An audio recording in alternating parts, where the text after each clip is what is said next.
So friends, in our discussion about Anton Chekhov, we now take up a text, a dramatic text by him, because we are calling this series Modern Drama, and Professor Bajaj has picked up a text and she would like to talk about it, analyze it, raise questions about it, and will compel us to think.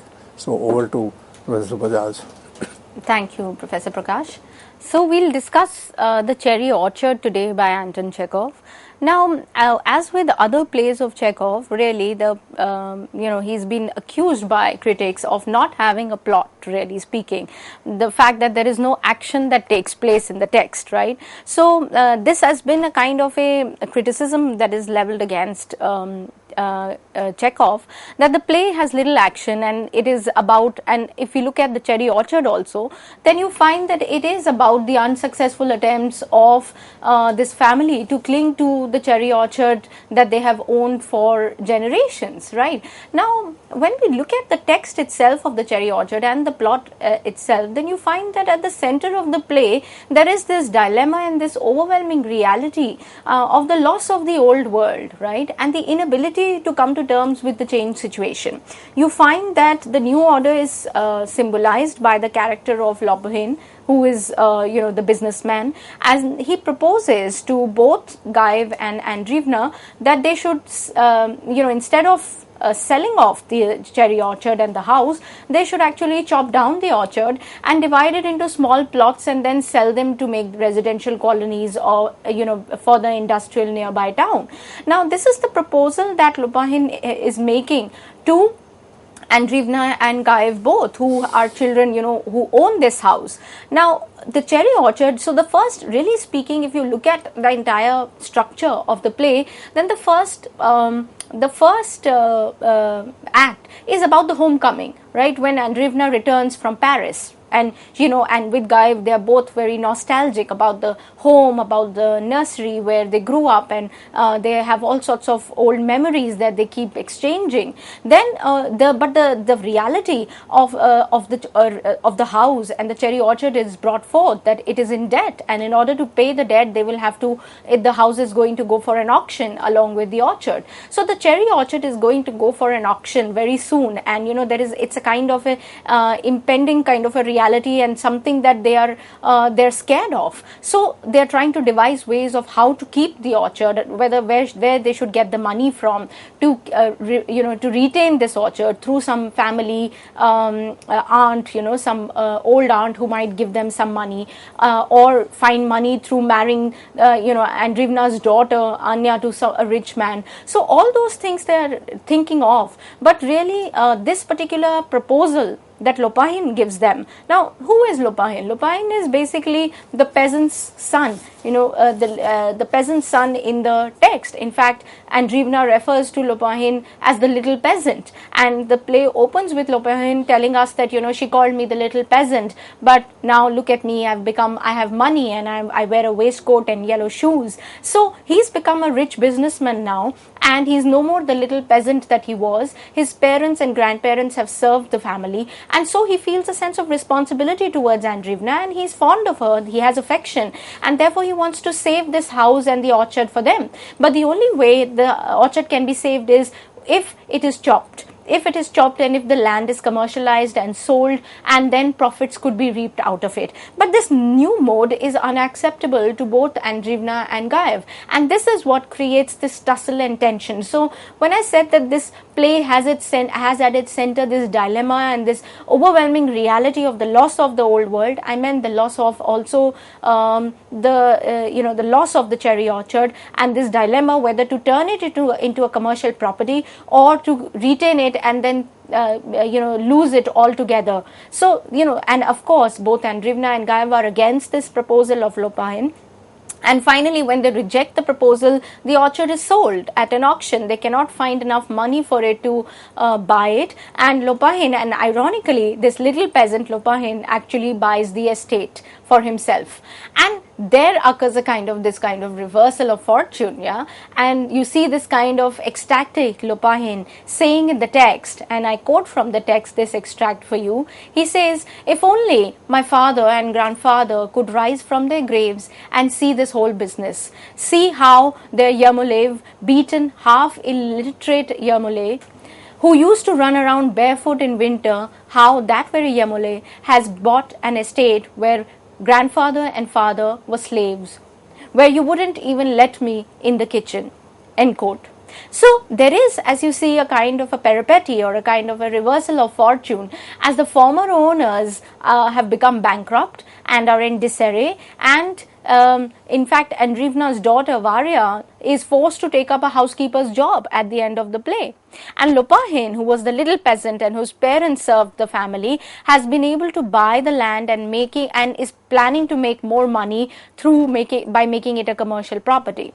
So you see, this is a simple kind of a domestic problem that is projected, but what is at the backdrop of it?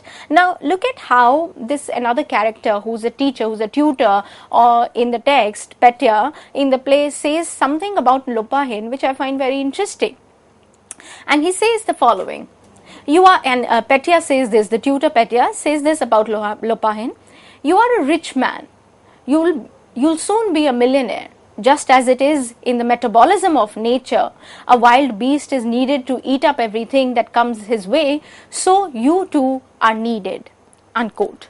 Now, what do you make of this particular statement?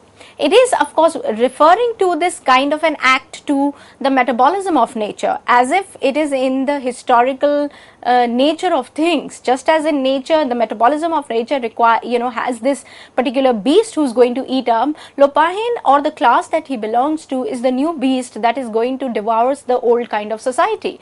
So in a way, he's also referring to this kind of class conflict, or the historical conflict between the two classes, between the two classes, one of the feudal nobility, and the second, which is of the new class of the rich businessmen and merchants, who are going to devour the old. So in a way, there is a kind of a cycle which is going on, and comparing it to the metabolism of nature.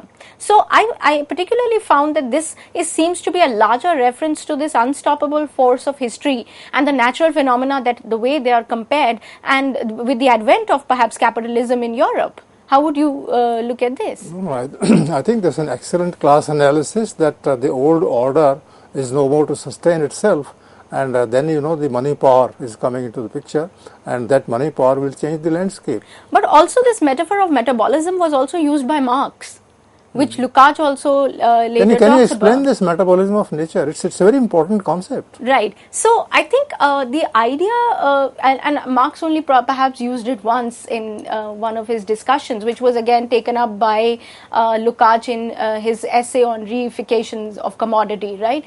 Now, the metabolism of nature in a way is a kind of a reinforcement of the historical change that is taking place. Now, I think what he's telling here is that it is there is a kind of maybe it's a kind of determinism of some sort, I wouldn't say, but you see, there is a kind of a natural order where the new, when it comes forth, then it is bound to replace and destabilize or crush the old, without which it cannot reign supreme. And I think it is also a reference to the fact that when capitalism was ascending, or when the newer rich were coming to the fore, then it was necessary for them to destroy the old order, to destroy the old order completely, so that they can also come to the to the fore and maintain their power. You see, there is, interestingly, in the text, Lopahin and Varya, who is Andreevna's daughter, so she's noble in that sense, and Lopahin is a peasant. They both are seen as a couple in the text. In fact, almost everyone in the play believes that they would be married very soon, and the tutor would tease also Varya as Madam Lopahin. But somehow Lopahin is unable to propose Varya, and even when he is urged by Andreevna, who he is very fond of, that why don't you propose to her if you like her, she loves you and you are fond of her, why don't you marry her? He's unable to take that stance. He's unable to propose, and he's unable to marry this woman. Now, there is no explanation whatsoever given in the text as to why that is the case. Varya, of course, on her side, we hear her say that, of course, she's waiting for the man to propose, and given the kind of traditional society, she wouldn't go to him and propose herself, and she's waiting for him to propose, but he never does that. Now, what could be the possible explanation for that? Of course, there is this kind of a deep-rooted class angle there, that he's been the peasant in the house where she is the lady, and now because he's rich, he could marry her, but he doesn't have the courage to. Is that the case? Is it a revenge mechanism, or is it that that she would always be a reminder of his past, that she would also, by marrying him, he would carry the past along with him. He would carry that, it's his job as the representative of his class to actually destroy that class, which is what he does by the end. Dwell a bit on the word metabolism of nature.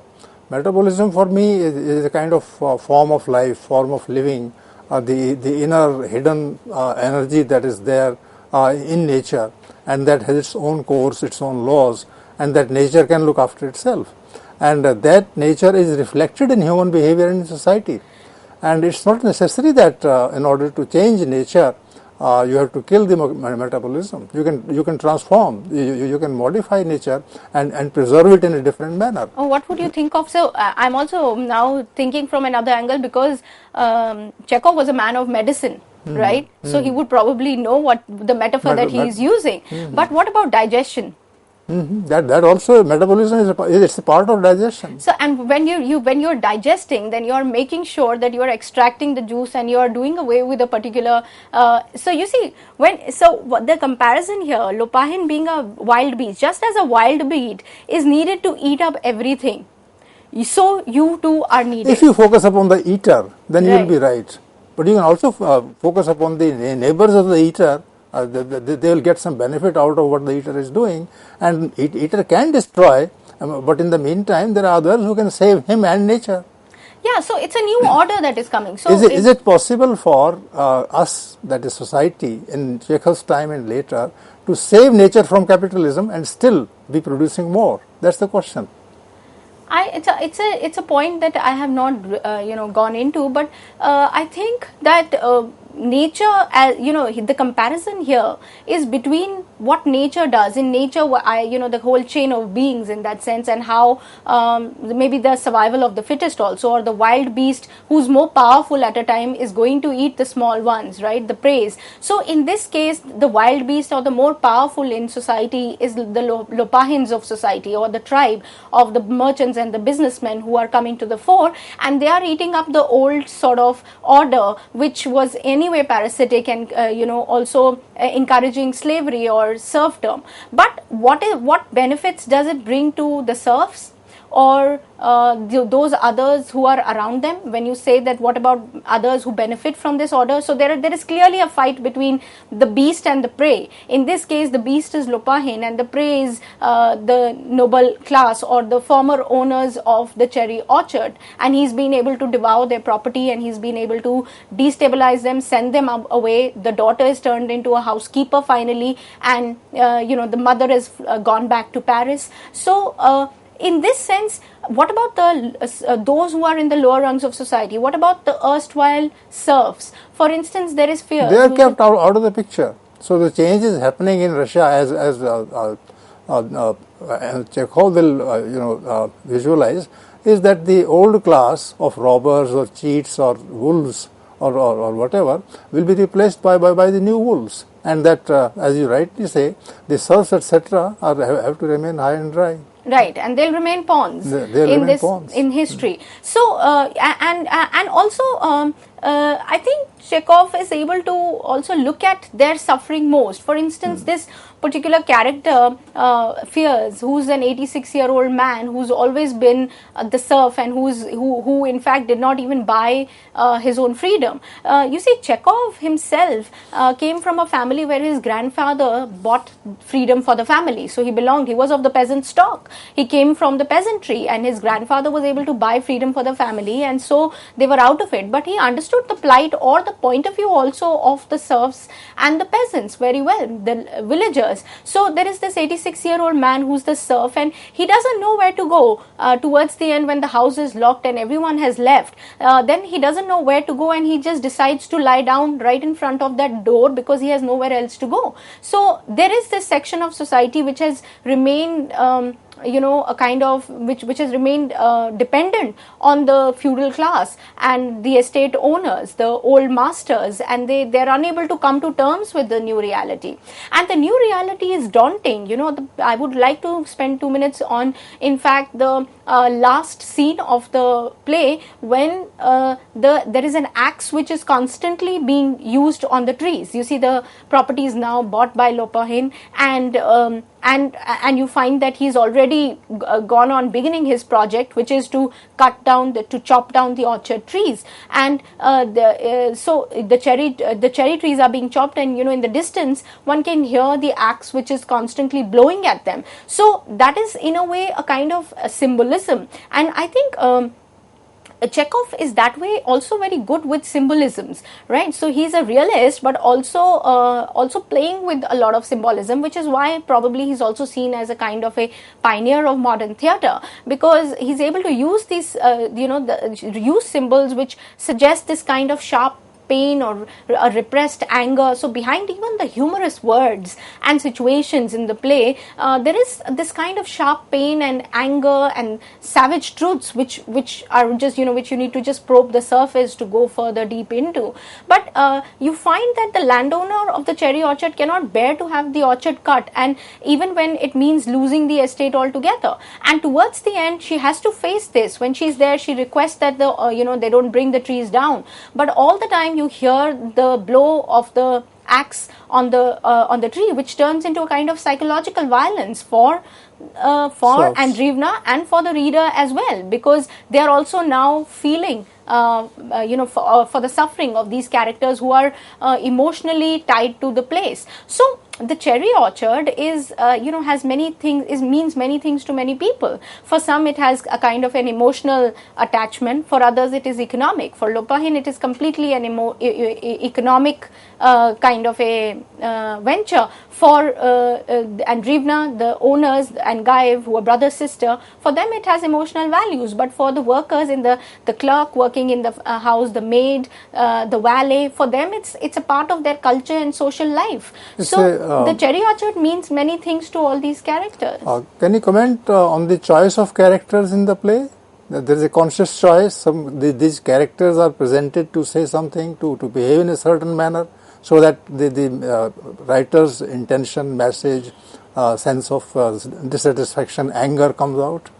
Choice of characters. Right. So you see, characters are therefore there is a sense of there is some sentimentalism as far as Andreevna is concerned. But for instance, the character of Varya, she's a girl, she's a woman who says, I need to work. If I don't work, then I will go mad. I need to keep working. So the idea of work is present in her, but she is deeply she's deeply in that sense in a state of trauma, because she knows that the house is falling into pieces. Things are falling apart for her and for her family, and there is really nothing that she can do. And she's waiting for Lopahin to propose to her, and he doesn't. So there is a kind of repressed anger in her. Towards the end, when the property is sold, she throws the keys in the center of the hall, suggesting that that she's almost done with this kind of life. So I think there is a deep-rooted sense of anger and suffering in these characters.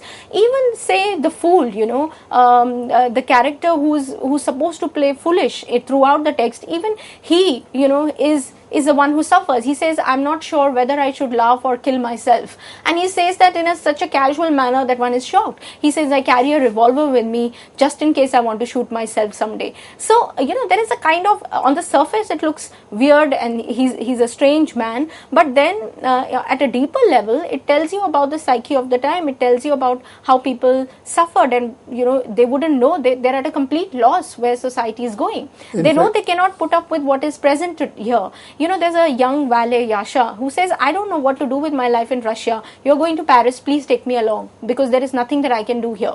So there is a sense of dejection in these characters who are being projected. The only progressive or the character who is optimistic here is Lopahin, because he doesn't belong to the class that is facing dejection. But the nobility, the workers, the serfs, the peasants, all of them are in a state of complete disarray, while he's the only one who seems to be making money, and he has never time. He's always in a rush, and he's always rushing from one place to another because he needs to make more money. Would you say that there's a kind of wisdom that is hidden in the behavior and utterances of the fool?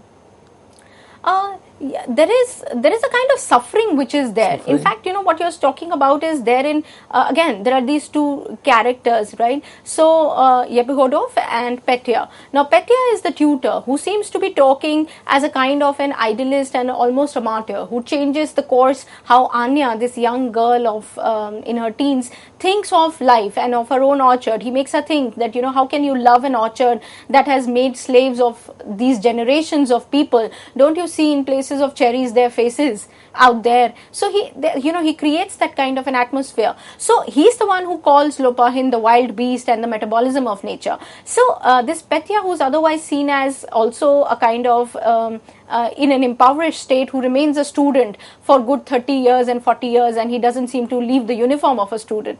So he's also a fool in certain cases. I see in your analysis a kind of division of people who work, who are honest, who suffer, who have pain in them, and there are others, who perpetrate, who generally, pronounce some kind of a death, some kind of a violence in society. And most of the women in this fool, they fall in one category, the category of humans who suffer.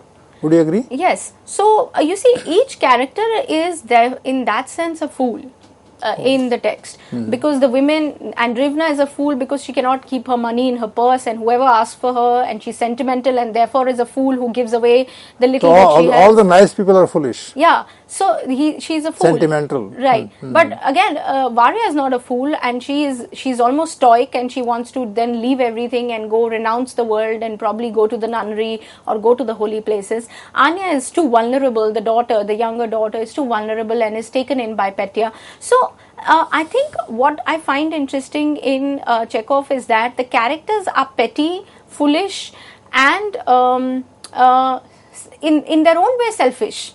So Andreevna wants to go back to Paris, and she's loved twice, and she doesn't even when her brother calls her depraved, she doesn't mind that. So there is a sense that these characters are living characters who are not really pure pictures of one thing or another. Any favorite character of yours in the play? I am very. I've been very interested in Varya because she's the most silent one and the angry one, and because there is a lot of anger in Varya, and she's the adopted daughter. Therefore, I find that she understands everything, but she is in a way helpless to take things up, or is unable to. She doesn't have that kind of attachment to the cherry orchard as everybody else has. There's no emotional values, but she understands in a more logical manner her own condition and her own situation and the precariousness of that situation. So I find her, and because she speaks very less about her state of mind, therefore I was more interested in her character than the others, who often made fools of themselves on the stage. Which means that, as you yourself said in the beginning of the discussion, Anton Chekhov would like to speak less, would like to suggest only, and that kind of thing is being shared by the author with this character. Yes, I agree. That is the case. That he's not, again, as I said, he's not preaching anything, and he's only offering a kind of perception from different points of view. You see, the cherry orchard is looked at from the point of view from various persons. There are these people there is a homecoming that is happening in the first act of the play. So for them, there is an emotional value to this cherry orchard. For the others, it is looked at from the outside. They don't have that kind of emotional value, but they are looking at, like Lopahin looks at it as a kind of a profit-making venture, which he could, turn into a commercial hub. So I think cherry orchards in that sense means different, means very different things to different characters. How do you define cherry orchard? For some people, cherry orchard might appear to be a bag of gold coins, and for others, it will be a place which will yield fruits to people. It will make them happy, and it's beautiful to look at. Yes, so I think that is what that's the difference. For again, for Lupahin, it's a bag full of gold coins, which means it's a profit making venture. But for Andreevna and and particularly Andreevna, it's the place of her childhood. So the chopping of the cherry orchard is also very symbolic. It is the violence that is visibly being done to the old regime. So in a way, you could say that the chopping of the trees is symbolic of the chopping of the old order. The very act, that's violent act of the axe falling on the trees, it's in a way it's axing the old order and uprooting that order for the new order to make way. Now the orchard would be replaced by these kind of summer cottages, which are going to be leased to people who would come to the who are a part of the industrial town. So the industrial town is going to spread its net further and move and replace the cherry orchard, and the very act of the axe blowing on the trees is a part of that, I think, this larger metaphor. It's a painful ending. I think so, and it's said that Chekhov wanted to make it a comic play. So I think even when the words are humorous and situations are ironic in that sense, there is a tragic note, and therefore a kind of a tragic humor, if you could call it, that remains in this entire text. And it's not a tragedy which could not be reversed. You see, if they had accepted Lopahin's proposal, the Andreevna and her brother, then things would have reversed. But it is their own mentality or their own mindset that they are not able to change. So it's also a comment on, if the old order changes with the time, they could bend and they could mold themselves, they would be able to sustain. But if they didn't, if they kept on to their latched on to their old values, then they are bound to die in that sense with that order. So I think that is also the larger strain which exists here, along with this kind of tragic note that is there in the text. So the ending will be intellectual. It could happen the other way also. Yes, it could happen the other way. In fact, you almost expect Lopahin to propose to Varya, and if he did so, then the family would still keep a hold on that orchard, even though he would have changed the whole face of it. And yet the marriage never happened. So while you expect a marriage in the offing, it really never happens, and Varya leaves and Lopahin leaves for another place. So I think it ends on that kind of a note of tragic sort of end. Friends, we've had a very intensive discussion about Chekhov's Cherry Orchard, and it's a realistic play in the best sense of the word. It's comic, it's tragic, it is serious, it's problematic, and he's able to, the playwright is able to hold some kind of a sophisticated balance among all these things, and he presents a viewpoint which is positive and which should be in fact supported by all the alert and sensitive audience. So I believe that he has a lot to tell us, lot to teach to us. As Professor Bajaj said, he is a teacher. So he as a teacher, this playwright has a lot to teach to the society even today, where we have to be sensitive to the demands and what is called the metabolism of nature. We have to be sensitive towards that, and that should somehow conform to the metabolism and health of the society in general, where nature is integrated properly. So I think it has been a useful discussion. Please go over it. Give another reading if you already read the play. Give another reading in the light of what Professor Bajaj said, and I'm sure that new conclusions also would be reached. Thank you.